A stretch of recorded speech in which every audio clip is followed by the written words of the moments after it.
अस्सलामुअलैकुम दोस्तों, सिंधी गीतन जो बेहतरीन ऐं नाले वारो रागी मुमताज़ मोलाई सोशल मीडिया ते वायरल ही शख्स आख़िर आहे केरु? मुमताज़ मोलाई जो परस्तार आहे या जलाल चांडे जो परस्तार आहे? तफ़सीली ॻाल्हि ॿोल शुरू करण खां पहिरियां जेकॾहिं तव्हां असांजे यूट्यूब चैनल ते नवां आया आहियो त महिरबानी करे असांजे यूट्यूब चैनल खे सब्सक्राइब करे घंटी जे बटन ते क्लिक करे ऐं नोटिफिकेशन ऑल करे छॾींदा।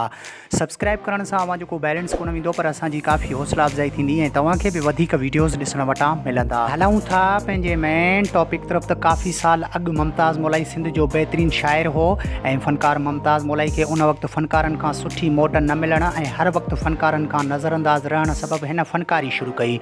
शुरू में काफ़ी सिंध जा नाले वारा अदाकार ऐं फ़नकार मुमताज़ मोलाई ते तनक़ीदी तबसरा कंदा हुआ।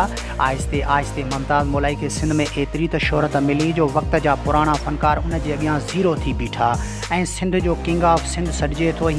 हींअर मुमताज़ मोलाई खे सिंध जे झरझंग में सुञातो वञे थो ऐं सिंध जो 10 सालनि जो ॿार बि हींअर मुमताज़ मोलाई खे सुञाणे ऐं सिंध जे हर शादी प्रोग्राम में मुमताज़ मोलाई जा गीत वॾे शौक़ सां ॿुधा वञनि था। हींअर ही वीडियो काफ़ी सोशल मीडिया ते वायरल आहे। हिन शख़्स खे ॾिसी सघिजे थो त ट्रैक्टर जा लाउड स्पीकर मोटरसाइकिल ते लॻाए करे कंहिं नेशनल हाईवे तां गुज़री रहियो आहे ऐं मुमताज़ मोलाई जा गीत वॾे शौक़ सां ॿुधी रहियो आहे।